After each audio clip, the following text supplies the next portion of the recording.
我想呼应陶虹老师刚刚讲一个很重要的事情，就是婚姻之所以让我们恐惧，是因为它设定了一个标准，似乎难以跨越。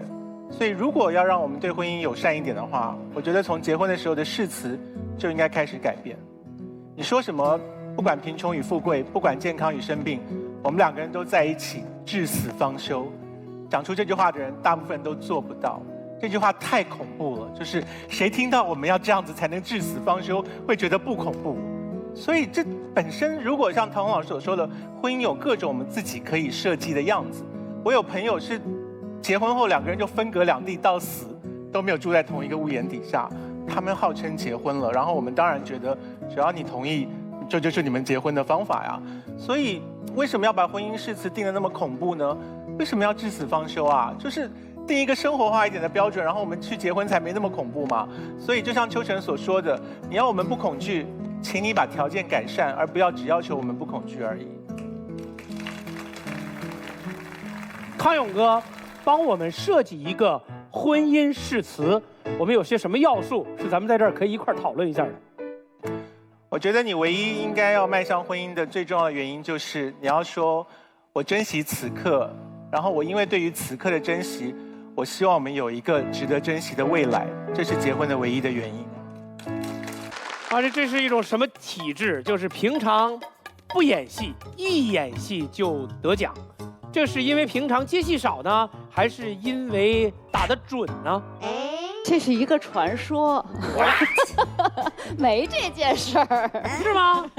但是你合作过的好多都是一流大导演哈，在你心中这些导演怎么排位啊？比如说你合作过那姜文，对吧？你开始警惕我了，我没有别的意思啊。没有，姜文，宁浩，黄磊，还有徐峥，就所有这些导演在你心里面怎么排位呢？对我的人生很重要，排第一的那肯定是徐峥啊。不，咱们不提这个人啊，这个人让他过去。对，那咱们说魅力。那我觉得，姜文肯定是对于周韵来说是最有魅力的，我不能抢这活儿，对吧？当然。陶虹老师，跟姜文导演合作的时候已经结婚了吗？没有啊。那时候大概几岁啊？20岁。啊，那个时候你眼中的姜文导演是个什么样的男人呢？特别忙，没空跟他说话，他。哦。所以你跟姜文演了整个片子下来，没有怎么感觉到他有魅力？他很有魅力啊，然后而且对演员特别好。怎么好法？就是他把现场所有工作人员都骂过，他也不会骂演员。所以作为一个演员，如果你跟这个导演合作过，也觉得合作得很好，结果他下一次拍片子的时候却没有找你了，你心里面会犯嘀咕吗？说怎么了？怎么不找我了？我不会啊，我是觉得每一个角色都应该找到那个更合适的演员。但是我觉得现在的现状是，大家都在找流量更大的演员或者票房更好的演员，其实他有点背离本身创作的规律。那具体是哪些流量更大的？戴总，你学坏了。我们以前在《奇葩说》的现场曾经问过一个问题，想象一下，早晨醒来发现你跟你的伴侣互换了身体，你想做的第一件事是什么？陶虹老师呢？我第一选就不告诉你们了，我就说第二选吧。第二选我就去健身、减肥、节食。教授，你早晨醒来跟你的伴侣互换了身体，我就会跑去做早餐呢，好让我那个身体继续有早餐吃啊。所以其实你生活当中你是从来不做早餐的，对吧？对啊。你在家里面是大老爷是吗？也不是。你做过什么家务？这位谁要不这样说出3种家务？说出3种。第一件事吃早餐，第二件事吃午餐，吃晚餐。然后我们有一段献给陶虹老师的小视频，然后我们看一下哈。我暗恋的人在后面呢，我扮陶虹。开心吗？啊，这特别老的一个视频了。我问你开心吗？跟他老不老没关系啊。我们暗恋，我们很少会对镜头直接说出来的，是吧？而且暗恋却没有采取行动，总要有个理由吧？康永哥，你猜是因为什么呢？我猜是因为有别人半路杀出来，把陶虹给夺走了。那为什么不是半路杀出来把他给夺走了呢？哦，所以其实是有人半路杀出来把段奕宏给夺走了。对。你看看这俩二重唱。哎呀，陶老师太好聊了。那这段视频你丈夫看了之后有没有什么意见？很好啊，说明你的老婆当年就很抢手啊。所以他跟你结婚后没有发现你很抢手这件事吗？哎，这个我今天晚上可以问他一下啊。我传微信问他。啊，现在好来。哎呀，陶老师把我逼到没有路走。先给自己找个台阶吧。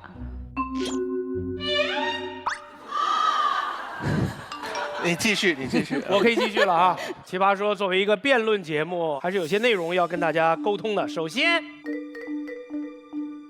我们要感谢一下我们所有的赞助商。京东一下一时爽，一直京东一直爽。本节目由多快豪爽的京东独家冠名播出，谢谢京东。本节目由国民品牌海澜之家鹅绒系列羽绒服超级赞助播出，鹅真暖和。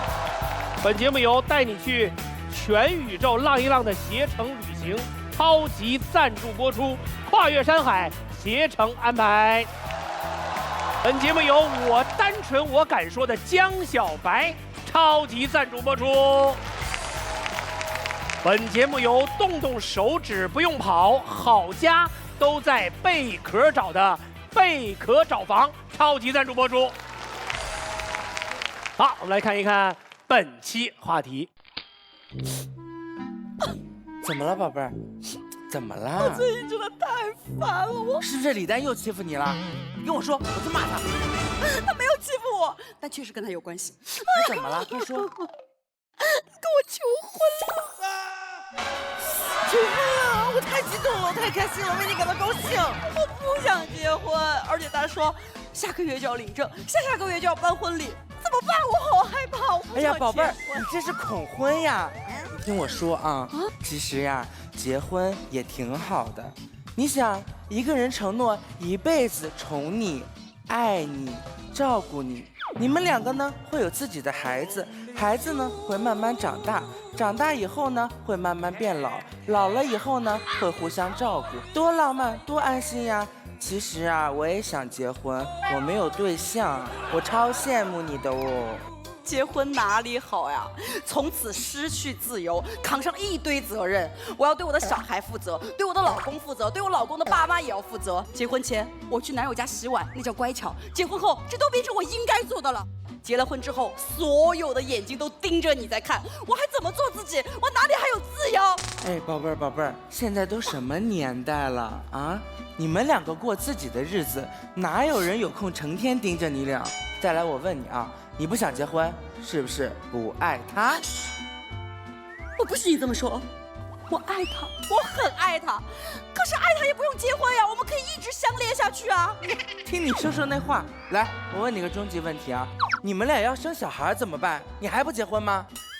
你不提小孩还好，一提小孩我就烦。你结了婚，立马就有人开始催你生小孩，一生就得1-2年吧。你看我的事业在奇葩说刚刚风生水起，我这1-2年不回去，同级的升职加薪，新人开始做我的领导，我怎么办？就开始被淘汰。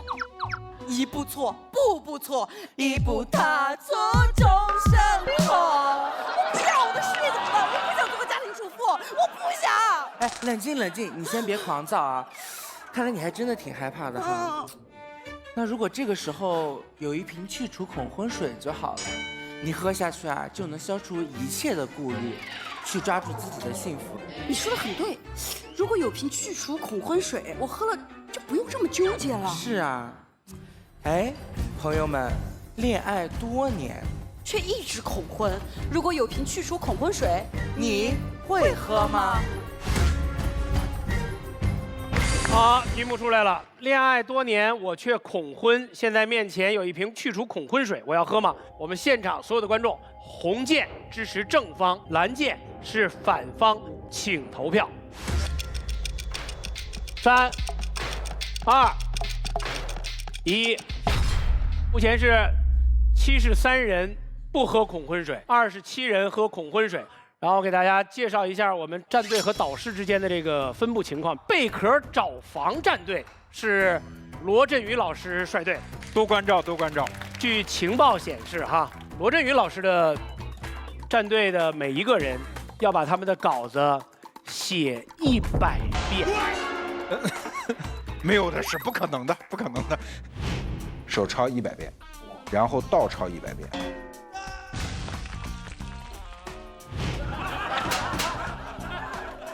像那边是背100遍，这个蛋兄那边是随便。没有，我们是吧？什么？啊？我们战队最大的特点就是没人管。他们是 KC、如今和职中，我并不觉得赢面好像差在哪。KC 不行，KC 什么？得弄他。手下留情。而且如今也没有婚姻的体验。对，没有。黄志忠那一套听腻了。如今为啥打恐婚题呢？神经病。就是这样一个老师，太奇怪了。快乐。李诞就要求我们不许焦虑和紧张。母亲，来，好好打，比的就是场上的实力就好了嘛，不重要，不要去想，管他呢，对面是谁，我不都是100%打吗？像李诞那种人，天才不可预测。很焦虑啊！我非常不希望我们这边有任何人淘汰，要应付一个那么硬的对手，特别累。我感觉每一场他们都把最强阵容放出来了。你们怎么样？非常好。对的吧？大家让一下我们啊！另外还有2位本场打酱油的导师，我们也得问问他们的真实想法。不喝。啊，跟我一样啊。哎，他跟你一样，你好像很不满意。对。刚刚有人在说话吗？女神呢？我觉得可以喝，有解药吗？这个陶虹姐姐心思缜密，你知道吗？可以喝，有解药吗？有解药，我什么不敢喝？有解药，我逮什么喝什么，你想想是不是？所以你的立场是什么？我觉得可以喝。可以喝。好，来，我们现在开始正式的辩论。按照规则是票少的一方开始，所以从正方凯西开始。加油，凯西，加油！好，加油！其实大家不用觉得这瓶水这么玄乎，其实这东西我们经常喝。想必大家都去过酒吧吧？我们在酒吧看到一个感兴趣的对象，你想上去拿微信，但又不敢害怕。这时候我们会干什么？喝酒壮胆嘛！干了这碗庆功酒，不服强，迈开大步向前迎风走，这不就是喝了去除恐惧水吗？当我们想去告白，但还是没有勇气，我们会做什么？我们会拉来一群朋友，彻夜长谈，让他们给我们加油鼓励。这时候，我们这群为我们打气的朋友，他们也是我们的去除恐惧水。可见，无论是喝酒还是朋友，喝这些去除恐惧水，在我们日常的生活当中，根本就不是需要犹豫的事情。我很理解对方为什么会不想喝，也很理解大家的心情。大家可能会觉得，我喝了这瓶水，就等于我要结婚了。根本不是这样。这瓶既不是盲目结婚水，也不是什么赶紧结婚水。我们喝完它之后会得到什么？我们会得到平常心。无论最后我选择结不结婚，我是在一个平常心的思考之下做出来的判断。也正是因为我消除了对婚姻的恐惧，到了最后我跟对方说对不起，我不能跟你结婚，这才是对我们而言最公平的一个交代。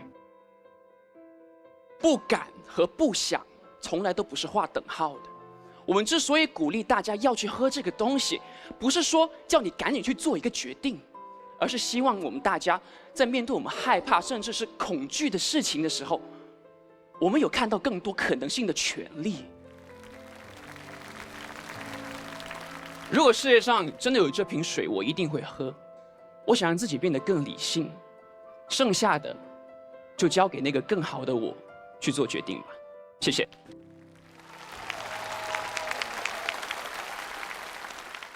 好，我们现在有请反方一辩傅首尔。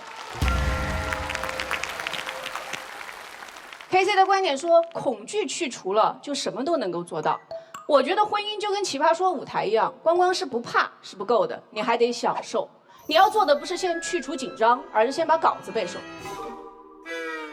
我想问大家一个问题：恋爱多年，这瓶去除恐婚水能重燃你的激情吗？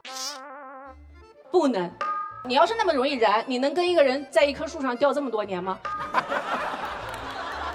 他如果只是让你不害怕，就像 KC 说的，那他跟把你自己喝大了有什么区别呢？你们在 KTV 喝到天亮，直接去登记不就行了吗？你说酒会醒，但是可以经常喝呀。社会上的男士不经常这样吗？哪天和老婆吵架，哪天就有酒局，从不考虑为幸福的是婚姻干活，只考虑为不幸的婚姻干杯。你为什么恐婚？不就是怕嫁给这样的人吗？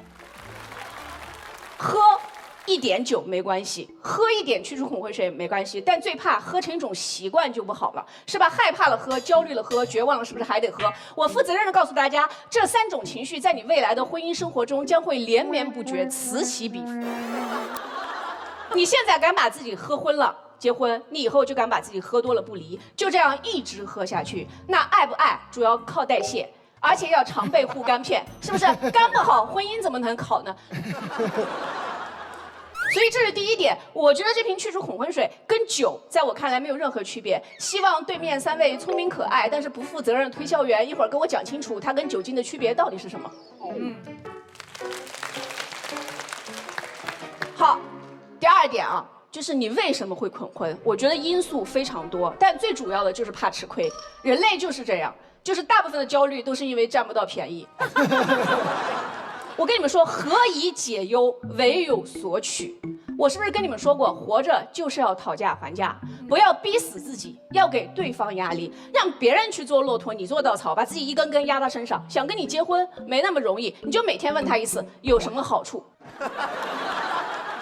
态度要坚决，语气要温柔，让他认真思考，答不出来就是不认真，你就跟他耗。因为恋爱多年，你们之间除了耗，也没有什么更有趣的活动。多好，是不是？既能消除自己的恐惧，还能给对方洗脑。我在家里经常这么干。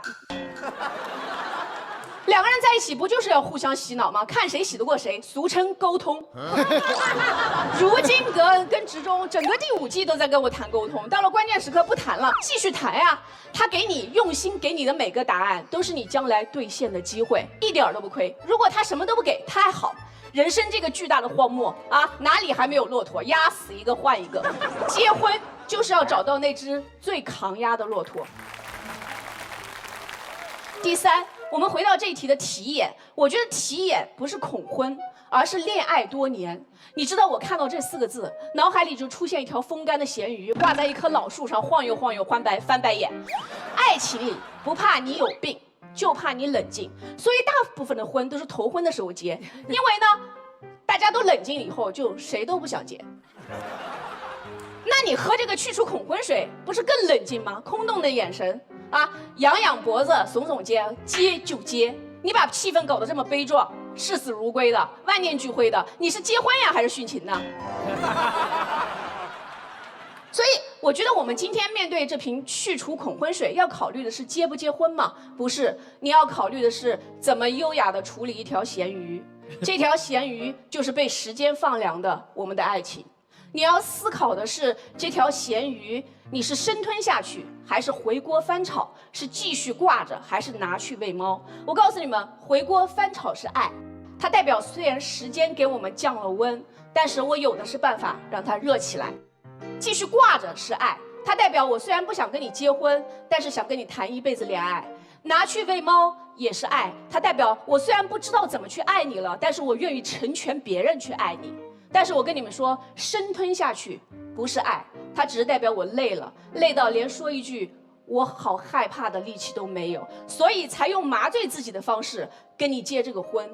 可是婚姻绝不是今天咽下去，明天吐出来，而是在以后的日子里，每一天都面对这条快要凉掉的咸鱼，想尽办法让它变温暖。婚姻里需要的从来不是一个木偶的勇气，而是一个厨娘的热情。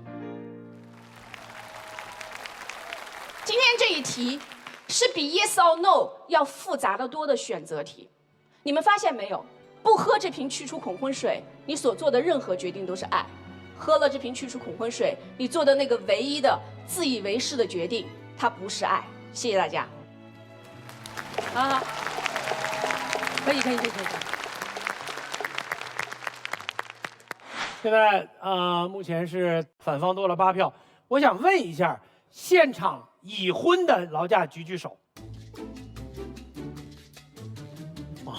行，极少数，祝贺你们。所以结了婚的人不看奇葩说是吗？不是，是看了都离了。我们请凯西和那个首尔准备开杠，但是我发现你们双方本来都是一个个生龙活虎的人，怎么突然之间就开始循循善诱了呢？好，来，双方开辩。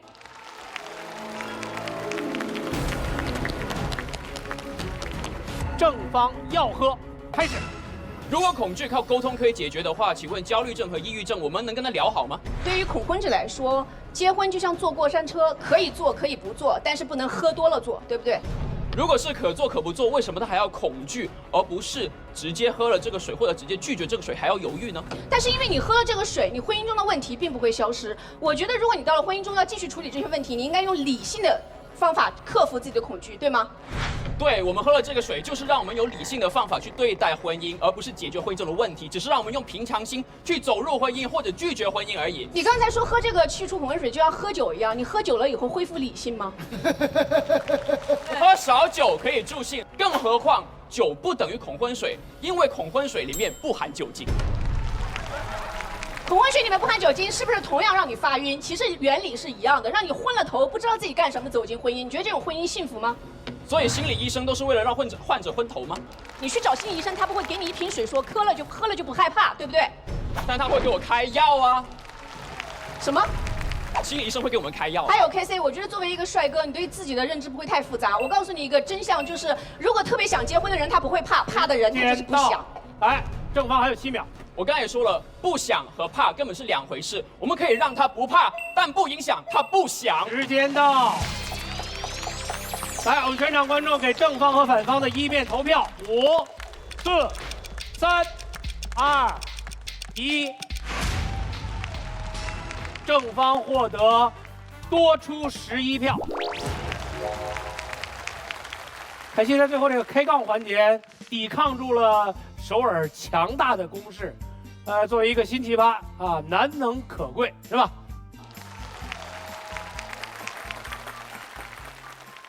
来，正方2辩，颜如晶。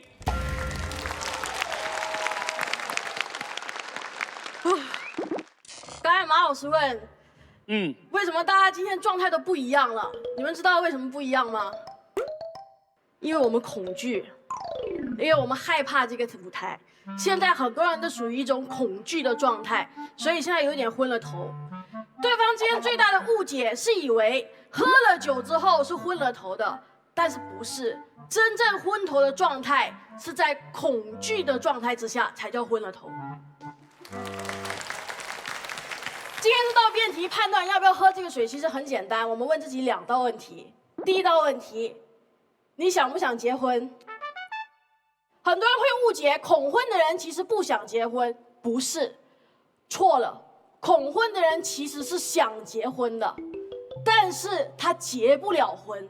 这不是一个喜不喜欢、想不想要的问题，这是一个能力的问题。知道为什么恐婚的人结不了婚吗？因为恐惧。大家对恐惧不了解，恐惧一般我们会在恐惧后面加一个症字，因为它是一种病，有社交恐惧症、舞台恐惧症、黑暗恐惧症、考前恐惧症、密集恐惧症，这都是一种病。每一种病都需要药来医的。给大家看一下恐惧症底下的人症状是有多悲惨啊！分享一个故事，我是有恐惧症的人的。我有什么恐惧症呢？我有恐狗症，完整的学名叫特定恐惧症，因为他觉得狗这个族群就叫一个特定的族群，特定恐惧症，就是任何一条狗，不管你是哈士奇、是腊肠、是黄金猎犬、吉娃娃，大的小的，只要任何一条狗在方圆1公里之内，我就能听到它的狗步声，这时候我就要逃了。怕狗跟讨厌狗是2个概念哦。讨厌狗是什么？是我想打这条狗，讨厌它。怕狗是什么？是我觉得这条狗随时会打我，我很害怕。你懂吗？这叫真正的恐惧。当时我恐惧的时候，你知道我在英国留学，你们知道英国的狗是可以坐公交车的吗？哇，对我来说是灾难，因为我从此以后不能再坐公交车了，我太怕了。英国的狗在公园是可以自由奔跑的。我就没有再奔跑过了，所以就是对，我拒绝去任何狗会出现的场合，太过害怕了。我这种怕狗的都算少了，我有个朋友怕鸟，你知道吗？就怕鸟，他怕的程度是只要看到一张鸟的照片，他都会吓到，就是刷视频一个孔雀出来了，手机不要了，这就叫真正的恐惧。这种恐惧对我们生活带来极大的困扰，但是我们没有办法，没有解决的办法，所以我们才说有这种药能解决我的问题。最想喝的人是谁？是那些当事人有恐惧症的人。恐惧还有另外一个特色，是它没有理由的。你问我为什么怕狗？狗用绳子拴住了不咬你，你怕不怕？怕。这个狗也打了疫苗，不会传染问题，你会不会怕？怕。哪怕这条狗死了，我都会害怕。因为恐惧最大特色是没有理由，而没有理由的时候就没法沟通。守儿姐，没法沟通。你刚才不是问我们为什么不说沟通了吗？因为没有办法，恐惧没有理由。恐婚的人也一样，他一想到要结婚，我跟你说不用怕，不用怕，我有车有房，不用你，他还是怕。不用怕，不用怕，我父母不会对你有任何干涉，他还是怕。你说不用怕，我是真心爱你，他依然害怕。恐婚的人是觉得自己走向了一个隧道，他的人生是黑暗的，这是什么鬼？什么都不知道，这只是一种感觉。所以没有理由、没有沟通的时候，我们能做的是什么？就只能喝药了。所以今天消除恐惧水这个药，如果能发明，它是跟秃头药一样的，每个当事人都想解决，旁边的人毫无反应。所以你问我最想喝这个水的人是谁？当然不是你们，你们没有这个恐惧症，是所有有恐惧症的人。第二点，我们再问第2道问题。你爱不爱他？这道题除了有恐惧症的那个人，他还有一个隐形的主角，就是那个陪伴你多年、和你交往多年、等待和你结婚那个爱你的人。我有恐狗症，但是这个症只会困扰我一个人，但是恐婚症困扰的不是一个人，它会困扰那个爱你的人。我有病，我可以说我不喝药，但是我的病会伤害到我爱的人的时候，我没有想到任何一个可以拒绝这个药的理由。漂亮，漂亮。如果只是小心是一个好处，如果我们谨慎也是一个好处，稍微的害怕也是一个好处，但是当进入到恐惧状态的时候，那是一个不合理的现象。这时候我们要做的是求救。所以这一道问题问我们的是：为了我爱的人，我愿不愿意求救？为了我爱的人，我喝了这个水，代表我不是真心吗？为了我爱的人，我喝了这杯水，代表我昏了头吗？我看过一部电影，里面有个主角，他有严重的躁郁症，但是他是一个老派作家，他不愿意吃药，他觉得吃药太丢脸了。直到有一天，他遇到一个女孩，他生平第一次乖乖的吃药。他对这个女孩说的第一句话是：为了你，我想成为更好的人。这个老作家愿意承认我有病，我需要吃药，为了爱，他选择吃药。那我问大家，吃药是爱，还是不吃药是爱？所以，如果再次真的有这一瓶水，我想结婚，我爱他，为了你，我想成为更好的人，这水我喝，谢谢。好。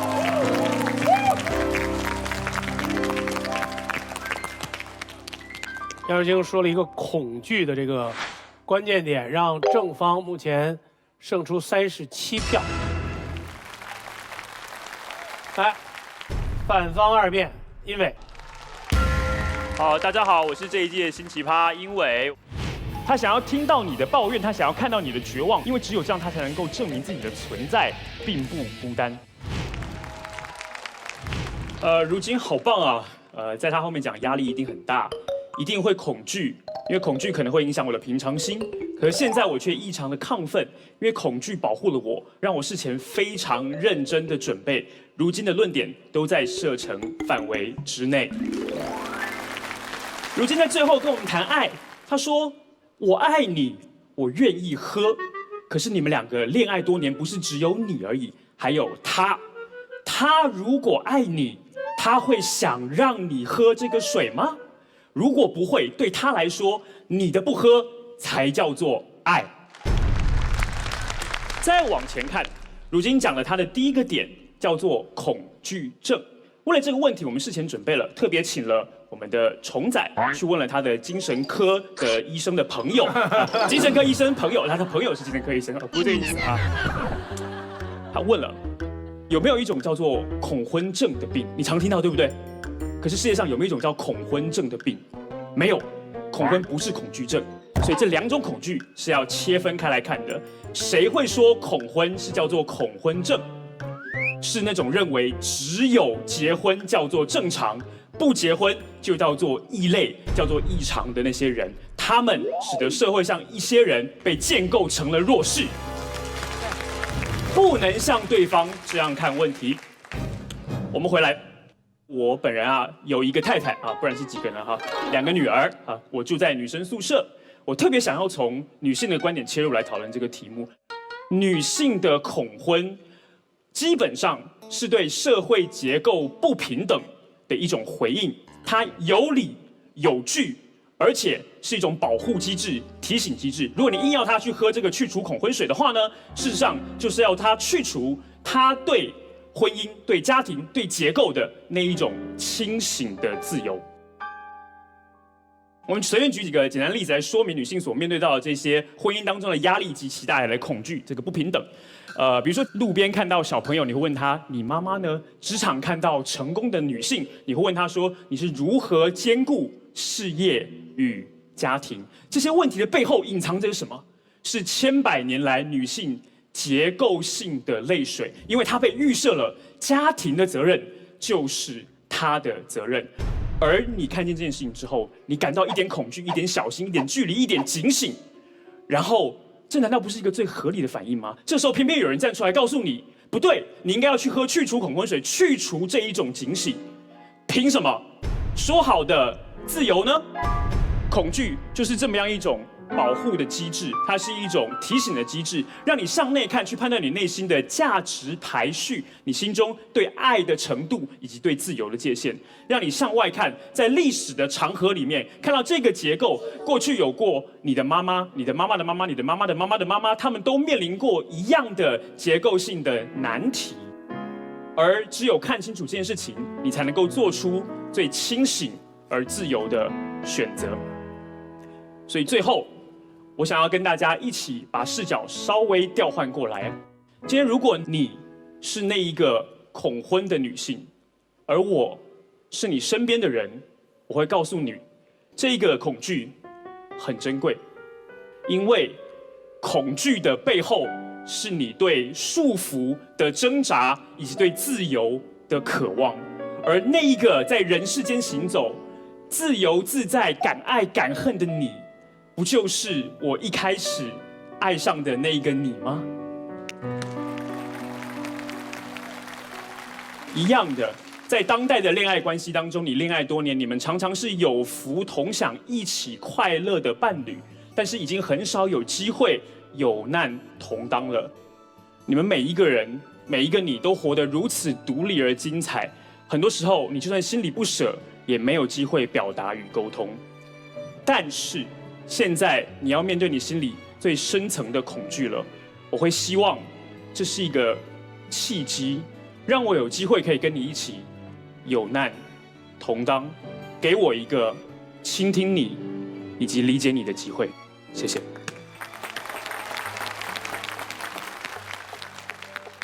好，到目前为止正方领先19票。康永哥，劳驾，请问一下，刚才你跟徐峥联系有结果了吗？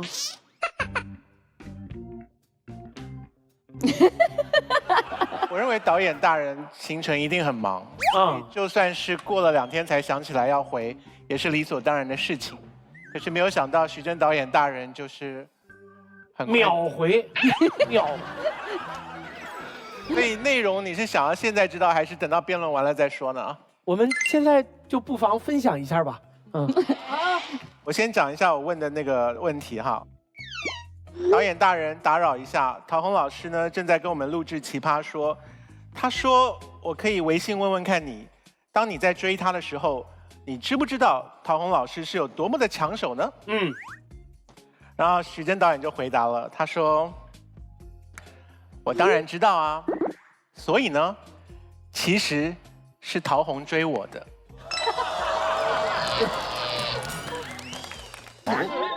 这真的是相当于自杀，我。即便真的是这样，也不能传到外面去啊，对不对？说不定陶虹老师很愿意让大家知道呢。因为他不是第一次说了呀。我说那咱俩误会了。我们是不是给人家夫妻惹麻烦了？这难道不是我们节目的宗旨吗？好，我们回到现场来看一看双方3辩将怎么进行各自的立论。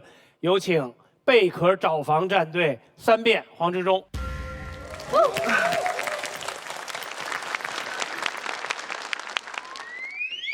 这个题目在讨论什么？这个题目在讨论结婚吗？这个题目在讨论结婚。对方说没有恐婚症这件事情，其实我是同意的，因为它是个俗称。如果我们愿意聊的话，我们可以聊另外一样东西，叫做亲密关系恐惧。你知道这个题目很有趣，很多人在亲密关系当中不愿意走到最后一段，是因为他会害怕失去。我不敢接近你，我不敢一直往你那边走，所以他会保持在一个距离，到这边就停。这件事情是他自己想要的吗？这不是他想要的，在这个过程中他自己很痛苦。每一个在受到亲密关系恐惧症困扰的人，他自己是痛苦的，因为你把他的逻辑反过来想，表面上看叫做我不敢靠近你，因为我怕失去你。反过来想叫做我这辈子最不能失去的人，我不能靠近他，他不能得到他完全不想失去的那一个人，因为他停住了。而今天我们在谈的第二件事叫什么？叫做对方误会了。我们有几个词在今天这个场上常常发生：恐惧、害怕、警醒、小心。对不对？穿插使用，他们是不一样的。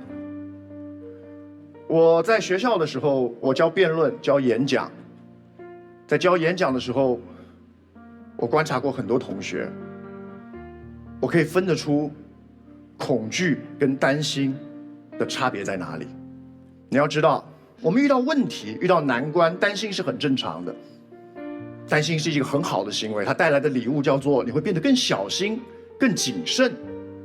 如果今天你要上台了，你脑子里头想的是我该说什么，我该怎么表现得更好，这叫担心，这对你是有帮助的。你有没有看过一个恐惧的同学，他是怎么想的？他在想的是，老师我真的不行，我不行，不要，真的不要，真的不要，不行。那时候他不是在担心了，那时候他脑袋里一片空白，那时候他心跳加速，一想起就会反胃。担心让你思考的更多，可是恐惧是担心过了头，恐惧让你停止思考。如果一个同学是担心，我们会给他各种各样的建议，演讲时你可以怎么做。如果一个同学是恐惧，我会跟他说，那没关系，如果真的这么困难，先 pass 吧。因为我知道，恐惧不是老师，恐惧不会保护你，恐惧不会教导你，恐惧是伤害。今天我们在谈的是什么事情？是一个，如果我的负面情绪困扰了我的生活，我借由药物解决它，我错了吗？这样可耻吗？这样不应该吗？很多人会以为喝了药，感觉好像我被操控了，失去了理智。错，你在恐惧的那一刻就失去了理智，不是药物操控了你，是恐惧操控了你。这个药是让你脱离操控的药，你懂吗？当你不再恐惧之后，你才能够认真的去判断事情。该不该结婚的时候，不是在恐惧的情况下来做判断的；该不该做一件事情的时候，该不该上台的时候，不是在恐惧的时候做判断。你把它先拿开，然后，我现在可以认真想事情了，这才是你要的。所以你知道这个辩题很有趣，人在投票的时候很有趣。我们为什么那么少人会想要喝？因为它的辩题叫做去除恐惧水，好像很有操控的意味。如果我今天把这个辩题换一个词，恋爱多年，我一直被恐惧所困扰，我没有办法理性的思考这件事。如果有一瓶水能够让我恢复理性，你喝不喝？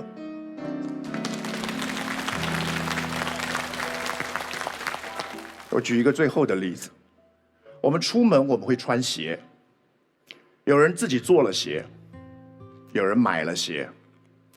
我们不会去问你买的鞋是别人的鞋啊，别人做给你的鞋啊，为什么不自己做一双？我们不会问这种问题，因为我们知道鞋从哪里来不重要，你要去哪里才重要。这就是克服恐惧。我们要克服恐惧了才能出门。有人有能力，他可以自己做鞋，他可以自行用他的能力克服恐惧。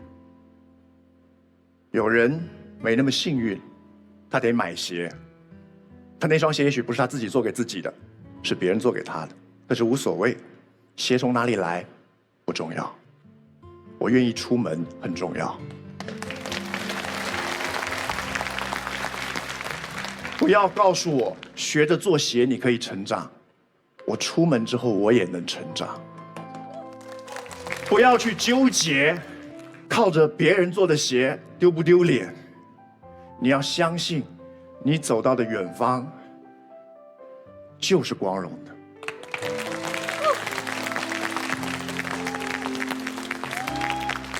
好，之中之后，目前正方有19票进账，来，反方3辩，秋晨，哎，加油！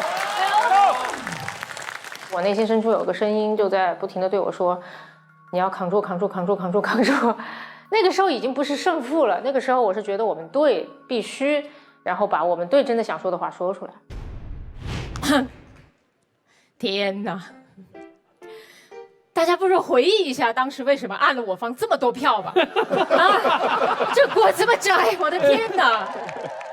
其实我理解你们为什么一开始投下那么多的票投到我方，是因为每一个人都觉得自己就是那个恐婚症患者，对吧？你们每个人都觉得自己是恐婚症患者，然而对方一说完之后，你们发现我原来不是恐婚症患者，恐婚症患者在哪儿呢？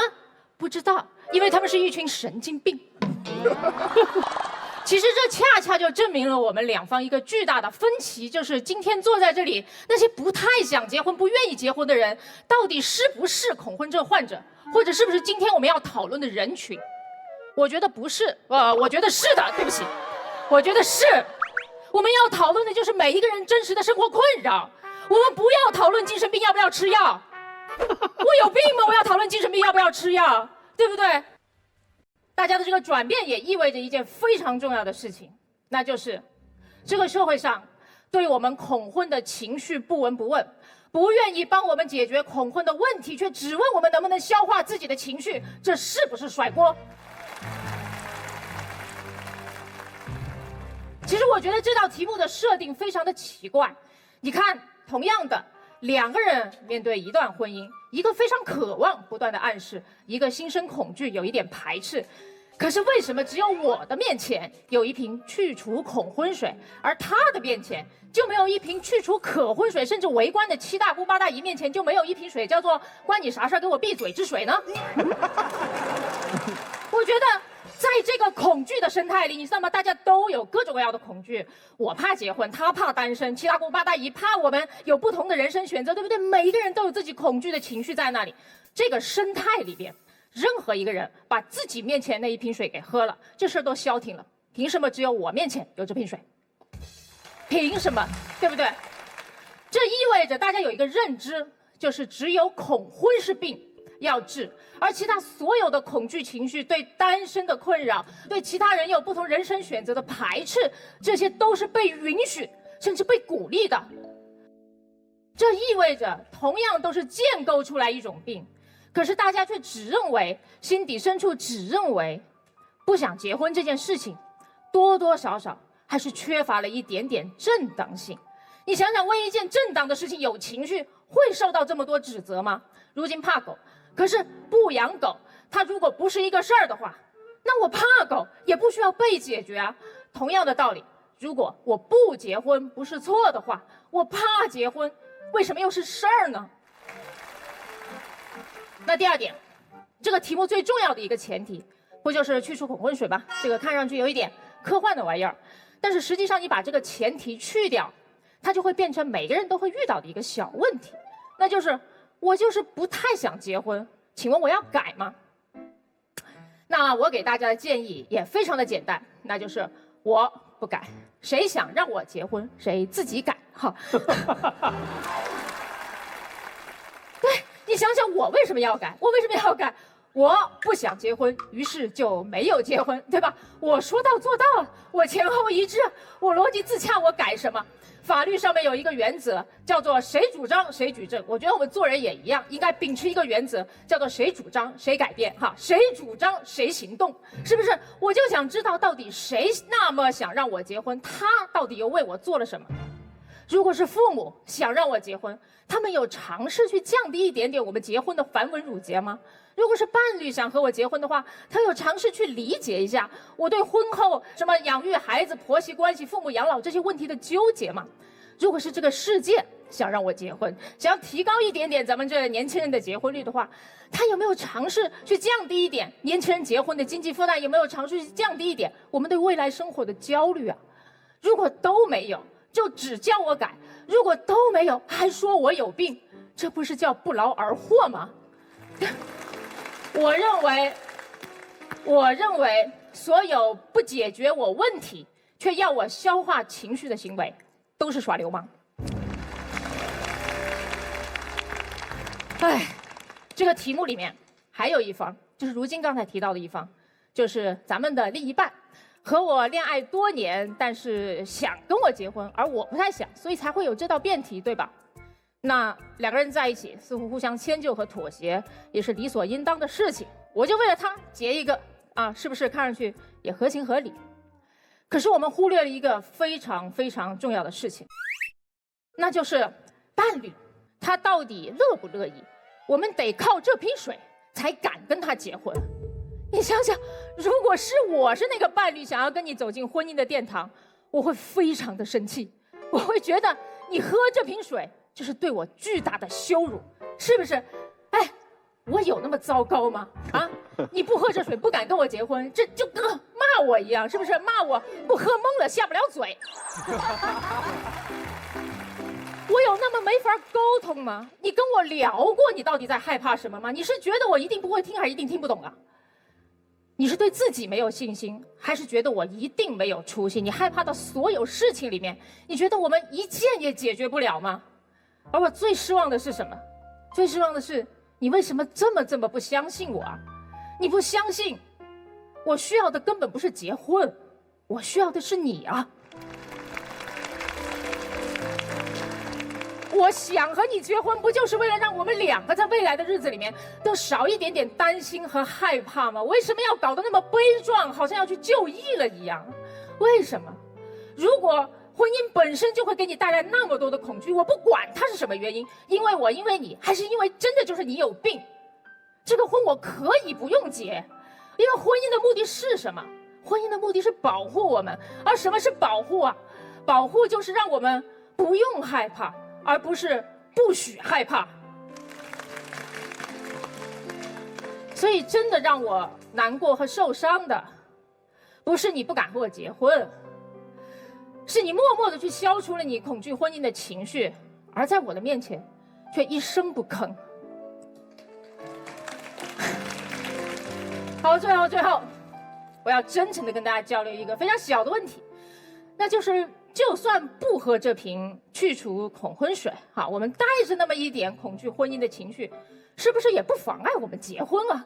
对不对？我有好多朋友，我37岁的人，好多朋友已经结婚了，恰恰是婚后才发现婚姻的可怕，而发现了之后，反正也没有离啊，对吧？所以我就觉得说，婚姻如此，人生也是一样，谁不是带着点小恐惧活在这个世界上面呢？而这些恐惧其实是一种提醒，提醒我们珍惜，也鞭策我们努力。我们每个人都会害怕的，我们每个人都怕这个舞台，你知道吗？我们怕输，怕垮，怕丢人。我怕开场的音乐听着就想拉肚子，很多人都怕马老师的木鱼听了就忘词儿，对不对？可是这是我们对这个舞台的敬畏啊。而婚姻也是一样，我们在婚姻内外一定会患得患失的，对不对？我会害怕自己失望，会害怕自己让你失望，那是因为我们对婚姻和爱这件事情多少还有一点点的期许。所以我不会告诉你无所畏惧是一件什么了不起的事情，因为无所畏惧的背后是无所谓而已。如果你真的爱一个人的话，应该是哪怕这辈子和你一起担惊受怕，我也愿意这一辈子都和你在一起。谢谢各位。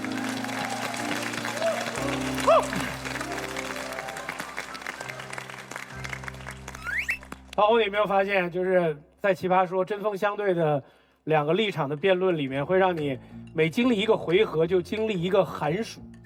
就是你听完一方的辩论，你比如说听完黄执中给你营造的关于这件事情的剖析和那个气氛之后，你就想找一件鹅的那个鹅绒系列羽绒服来穿上，因为你觉得浑身发冷。然后再听完这个虫爷在给我们讲完了以后，原来无所畏惧的核心就是无所谓的时候，你就想上携程到全宇宙出去浪一浪，因为反正也没关系。所以经历完全针锋相对的这种辩论，经历这个寒暑的感受，就是《奇葩说》这个现场能带给你的独特的东西。来，我们要请两位三辩走到开杠台前。来吧，先从黄执中开始。如果我能够无所谓，那其实当然就不用喝。如果有人不能无所谓的时候，你觉得他可不可以喝？我觉得今天这道题目的意义就在于，当我们有情绪的时候，我们是先消灭了情绪再聊，还是我们先聊一聊情绪背后的原因？所有的情绪都是有原因的，好吗？为什么要消除了情绪？当然应该要先聊，我们也没有说你兜头就喝。聊完了之后，发觉我还是被困扰，无法解决的时候，我可不可以喝？我觉得这在今天的辩题里不存在。我认为我们真的不是要讨论有精神病的患者要不要吃了药然后去结婚，我觉得不存在。每个人心里害怕的情绪拿出来聊一聊，不要压抑自己。不存在，你的意思是说，所以任何人只要聊一聊，就都应该不害怕？如果害怕就是精神病，是这个意思吗？我说的不存在，不是恐惧症的不存在，而是在今天这道特定的辩题里面，恐婚症明明就是一种被发明出来的疾病，很多人不愿意聆听年轻人为什么不愿意结婚，就发明了一种病叫恐婚症，还逼你吃药，为什么要从他们？所以您的意思是指，在今天这道题当中，我们只讨论那些聊一聊之后就不会害怕的人，他们该不该喝，这个意思吗？我认为大多数人在面对婚姻的时候，他们有真实的原因去害怕，而不是简单的因为神经病。聊完了还是怕，可不可以喝？我需要回答。好，我们有5秒时间来投票，5、4、3、2、1。反方获得38票的跑票。哇，秋晨他们搞不好能赢哎。同业获得1杠。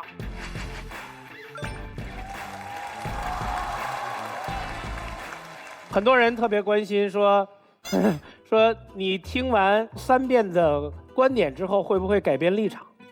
我之所以觉得可以喝，是因为我基于我觉得人生是一种体验。如果你想体验一下没有恐惧的面对婚姻的话，你当然可以喝。教授，你有没有改变自己的立场的余地？如果有解药，可能喝哈。你说为了体验嘛，是吧？对。体验呢，体验完了你要回去。机会。啊，对。双方开杠完成之后，总跑票数反方多1票。好，江小白战队秋晨结辩。好，谢谢。其实今天和对方的分野就非常清楚了，就是对方尝试把所有的问题都归结到情绪问题。我承认这个世界上有好少一部分的人确实有这样的问题。可是我觉得今天这道题目之所以要有意义，就是在于当我们有真实的困扰导致我们排斥进入一段婚姻的时候，你是要先听一听我到底在困扰什么，还是先给我扣一个帽子说你有恐婚症，然后你再喝上这瓶药水？你知道吗？在生活当中，我特别讨厌一种人，就是动不动就拿你有情绪问题，然后来堵塞2人沟通的契机。好多时候我生气了，我觉得你这个事儿做的不对，你说你有情绪问题，等你冷静下来再讨论。我说我很愤怒，我很沮丧，你说等你冷静下来，我们再讨论这个问题。可是对不起，我觉得咱们这个世界上面没有无缘无故的情绪，每一种情绪都值得聆听，而不是被消灭。谢谢各位。每一种情绪都值得聆听，而不是被消灭。来，正方结辩。今天这道题，如果是恋爱多年你却恐惧，你该不该喝？那么虫仔所讲的就完全正确。我们不应该把你恐婚扣成别人的帽子。这道题说的是什么？我却恐惧，我该不该喝？这不是个别人扣给我的帽子，是我在恋爱多年过程当中遇到我真正深爱的人。我所有的挫折，我所有想要再抱紧一点却不敢的过程当中，我得到了一个结论，叫做我恐惧。这不是你扣给我的帽子。所以你讲的那些沟通试过了，那么多年，我如果真的不爱他，不会需要恐婚的。他如果真的不爱我，我们也用不着谈恐婚。我恐惧。我能不能这样求助呢？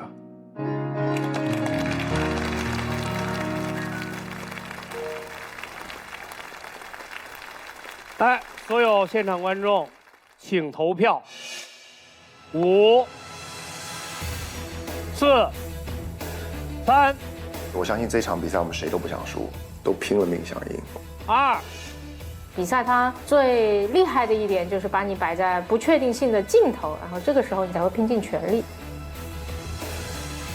1，正方11票获胜。不止轻松了一点，整个人都松掉了。请派代表上来，我们将送出的是京东提供的不开不知道，一开爽到爆的京东爽爽大礼盒。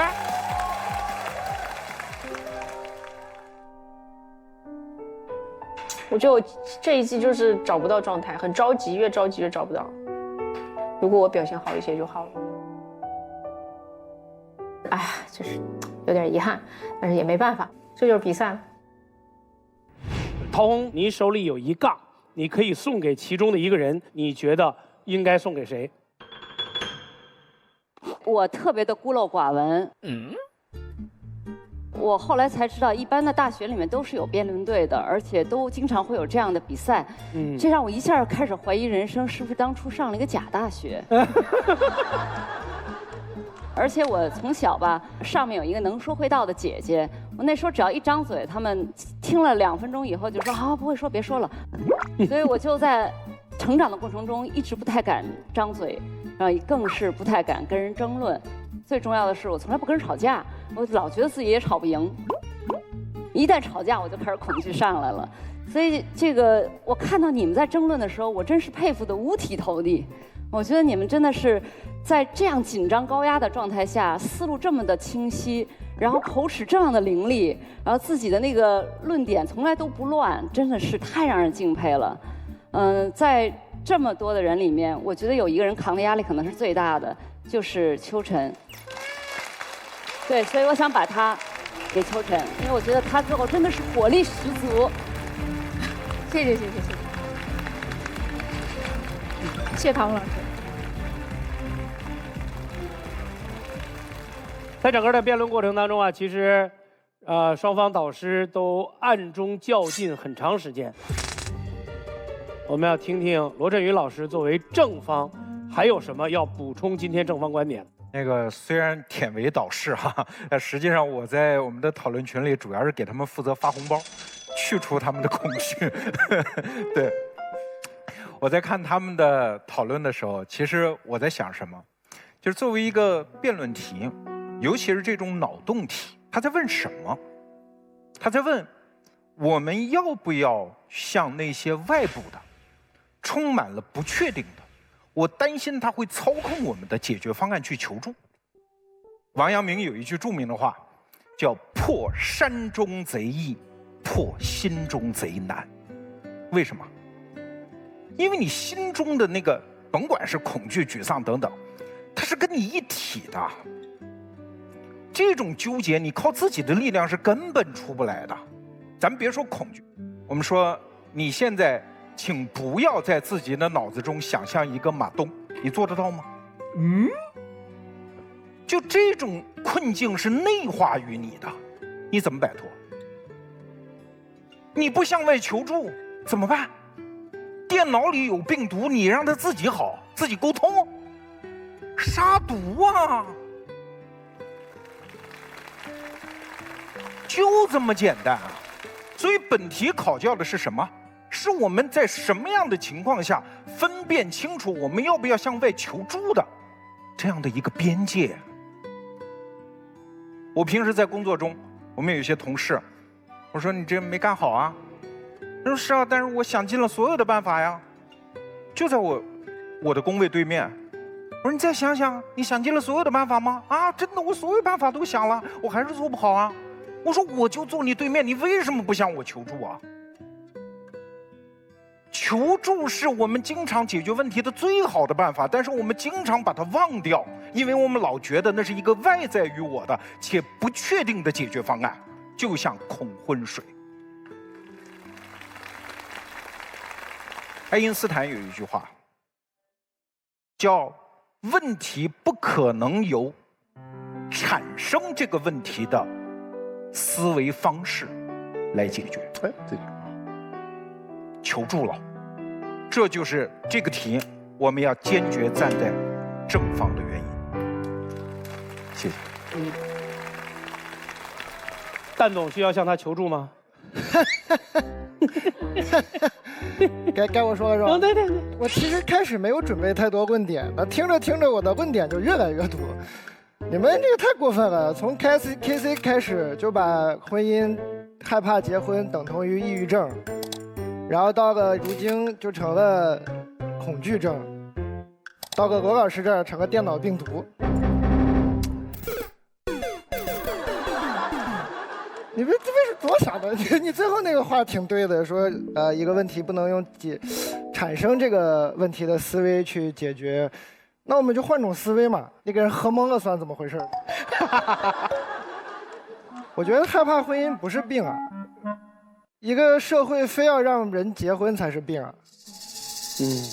我看完这个题，第一个反应就像我们小时候看完童话故事的那个问题是一样的，就是然后呢，王子和公主从此幸福的生活在一起，那是然后呢？怎么幸福生活在一起的？那你喝了这瓶水，那你俩是不是还是要结婚，还是要过日子？那然后你们是怎么过的？你还不是得怀着恐惧去过吗？你这个日子没有恐惧是过不好的，恐惧是人生的必需品啊。也没有恐惧，你怎么知道什么时候该害怕，什么时候该保护呢？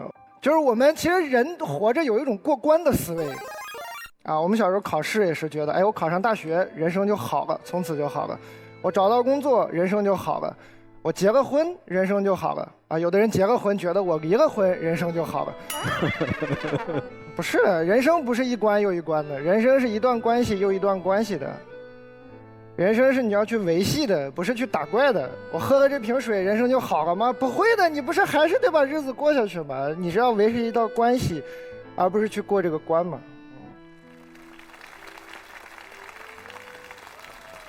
该我说吗？当然，结婚到今天为止还是一件喜事儿，所以为什么还要恐婚呢？可见恐婚是最近才开始的一种现象。我们要问人为什么现在开始恐惧？上一季奇葩说我曾经说过，结婚其实就是办企业。那如果不结婚的话呢，就是做个体户。那么结婚还是不结婚，相当于你想当做企业还是做个体户，这是两个选择。经济学家科斯在1937年的时候写过一篇著名的论文，后来他凭着这篇论文拿诺贝尔奖的，叫《企业的性质》。他问一个问题说：人什么时候要放弃自己在市场上面的自由，跑到企业里面去，听从企业里面的规则？什么时候出来单干，在市场里面能够自由灵活？他说看哪一种生活方式，哪一种组织形式更有效，成本更低。那么人到底什么时候要结婚，什么时候要当个体户不结婚，实际上也是取决于外部的环境、生活的环境的变化。今天的现代社会使得人们对社会的依赖、对市场的依赖越来越重了，离不开市场，离不开社会了。许多原来家庭能够提供的功能，社会上、市场上能够提供了，这是重大的一个变化。所以呢，我们今天看到所有的人，尤其是女性，她们的教育变得越来越独立了。教育独立了以后呢，收入就独立，收入独立了以后，品味就独立，兴趣偏好就独立。这时候呢，你会看到一个有趣的现象，就是凡是在大城市、市场经济发达的地方，人的教育水平更高的那些人群，对未来的期待更远的那些人群，独立性更强的人群，他们往往就会把婚姻往后推。这是一种理智的选择。你想想看，过去的人10几岁就结婚，寿命是50来岁，所以婚内的时间大概是20、30年。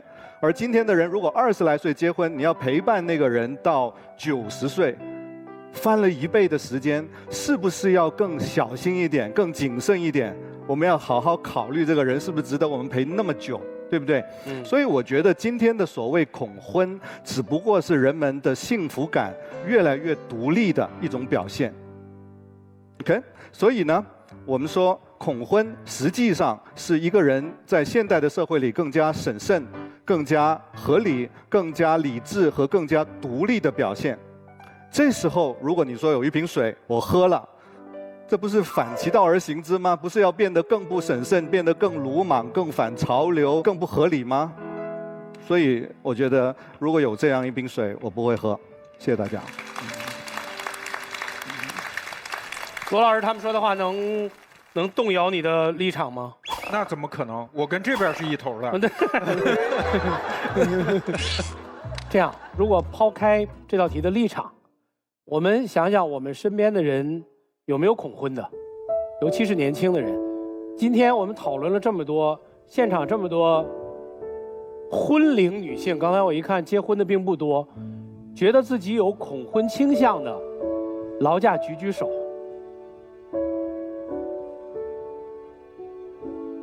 康永哥也举手。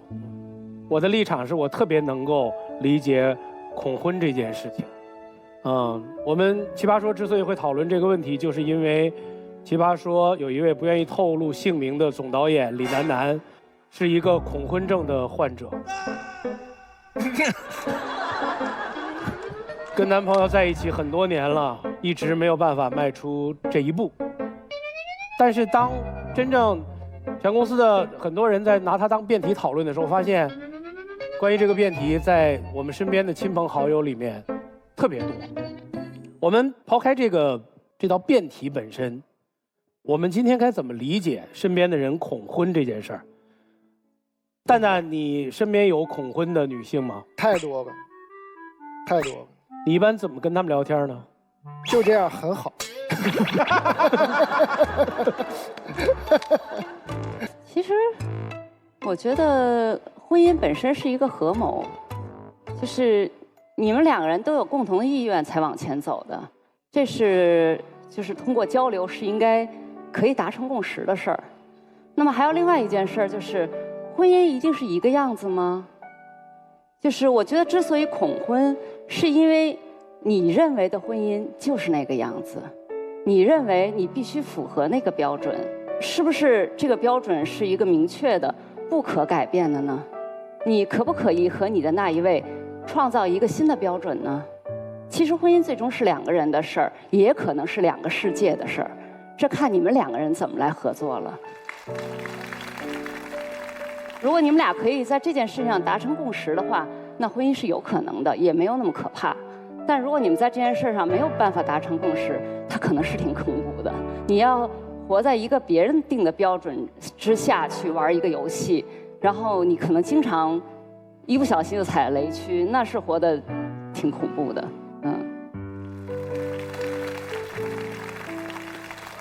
整个恐婚的话题的核心是这个社会氛围里有一种东西叫做应该，就是到了年纪你应该结婚，然后你对这个东西有所畏惧，又没有办法跟别人交流，然后它就变成了叫恐婚。但是往往更多思考的应该是应该那个词儿。怎么了，楚音老师 ？OK， 因为我看到现场这么多人都把结婚当做这个个人解放来讲啊，薛教授也讲了很多，我自己也是教授，我跟大家说句实在话，在个人主义的时代，我们每个人都以为自己很强大，所以你不需要结婚，对吧？过了50岁，你是另外一个想法，生了病以后你需要有人帮的。45岁你失业了怎么办？要不要有人养你？65岁以后你进了养老院，没有孩子来看你，你知道护工会怎么虐待你吗？你需要婚姻。你知道你老婆会怎么虐待你吗？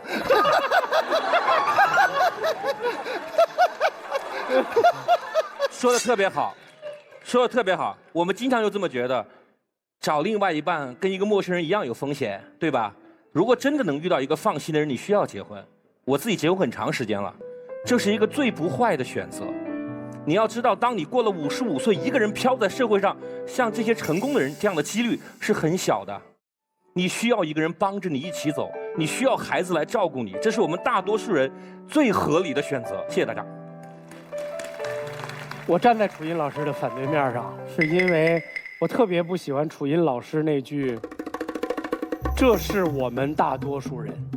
对不起，这个世界上没有这句话。什么叫这是我们大多数人？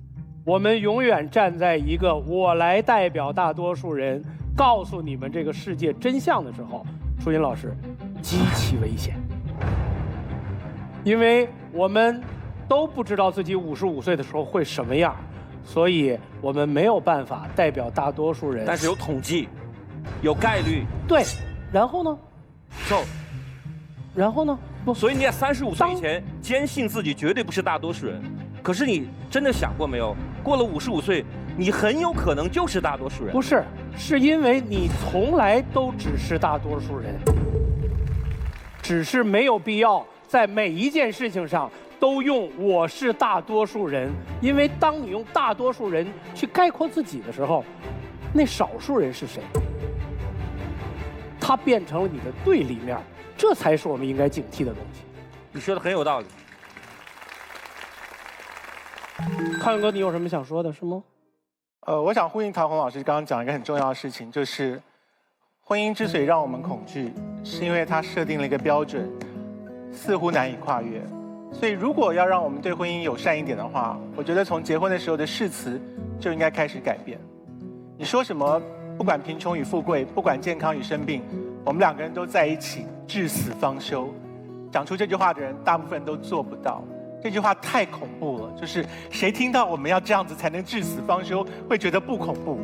所以这本身，如果像唐红老师所说的，婚姻有各种我们自己可以设计的样子。我有朋友是结婚后2个人就分隔两地到死都没有住在同一个屋檐底下，他们号称结婚了，然后我们当然觉得只要你同意，这就是你们结婚的方法呀。所以为什么要把婚姻誓词定得那么恐怖呢？为什么要至死方休啊？就是定一个生活化一点的标准，然后我们去结婚才没那么恐怖嘛。所以就像秋晨所说的，你要我们不恐惧，请你把条件改善，而不要只要求我们不恐惧而已。康永哥，帮我们设计一个婚姻誓词，我们有些什么要素是咱们在这儿可以一块儿讨论一下的？我觉得你唯一应该要迈向婚姻的最重要的原因，就是你要说我珍惜此刻，然后我因为对于此刻的珍惜，我希望我们有一个值得珍惜的未来，这是结婚的唯一的原因。差不多，我结婚时候好像说的就这句话。不过确实啊，结婚的时候我们会说白头偕老，对吧？这句话。但是你像陶虹老师跟徐峥老师，怎么白头偕老？不是我不是这个说话不吉利哈，我就是觉得它是一个客观存在啊。怎么白头偕老？黑头发都没有了。所以你觉得对你们的婚姻最好的祝福是什么呢？照亮彼此。那你这就是咒我了。我有一种岌岌可危的感觉。今天整个这场辩论当中，正方就是用了恐惧这个观点。康永哥，你生活当中有什么真正让你恐惧的事儿吗？我现在正在经历巨大的恐惧。我相信今天初次见面的陶老师看不出来，因为我没有把那恐惧放在外面。我不觉得那个是一件需要放在外面的事情。我觉得年纪变大很可怕。这个恐惧在于你不能为他做任何事情。就是市面上有那么多的书说你可以优雅的变老呀，你可以迎接人生另外阶段啊，那些当然都某个程度上就是在安慰我们都必须要经历的这件事情。所以我不知道马东为什么问，可是我的确承认，就是这件事情我们大家都要遇到。然后他来的时候，其实你得好好的用自己全部的身心去想好你要怎么面对它。然后一旦想好之后，就会像我这样子，虽然呢看不出来我在恐惧，可是我心中有恐惧，而且我不觉得这个恐惧需要被消灭，它就是生命的一部分啊。我还是不明白为什么蔡老师见到陶虹女神就忽然想起变老很恐怖。镜子，我觉得见到她应该是比较勇敢的，可以讲出来在想什么事情。所以这个事情很妙的部分就是在座的人在青春阶段不会感觉到这个东西将来会来，那非常好，就是让大家各自待在自己的人生阶段，享受你的现在，这个就很棒。然后等你来到这个阶段的时候，再想办法对付它就好了，就是没什么大不了的。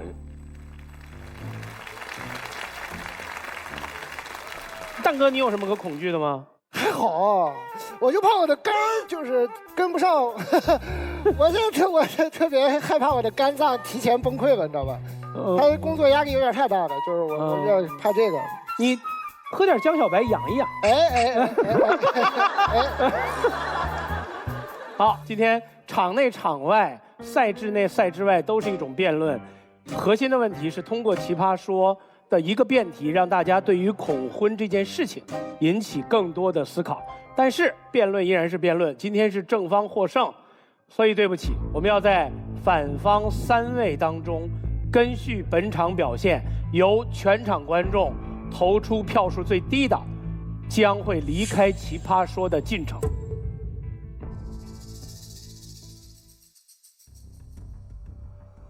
请给秋晨投票，3、2、1。秋晨90票，请给傅首尔投票，3、2、1，不首尔60票。很沮丧，我觉得今天我的表现并没有，我连淘汰感言我都想好了。请给殷伟投票。3、2、1。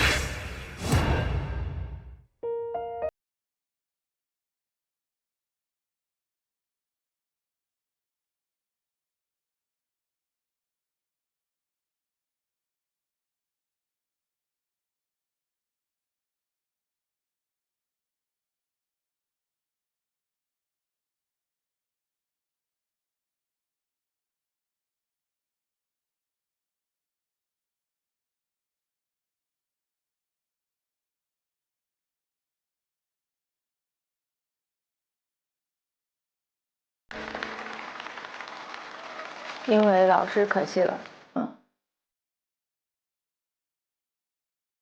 我觉得他的问题可能是我造成的吧，在一辩没有看我可能表现的没有那么好，到他身上压力就大了。我觉得今天还算 OK， 就是没有太给蛋总丢人，但我很感谢就是送上了很多温暖给大家，用对得起这个舞台的方式送我离开，我觉得也是非常好的一个结果。好，奇葩说第6季复活榜现在已经开启，所有观众可以通过登录爱奇艺 APP、京东 APP、微博，请大家积极投票。京东一下，一时爽，一直京东，一直爽。谢谢本节目的独家冠名赞助商多快豪爽的京东。好，下期节目再见。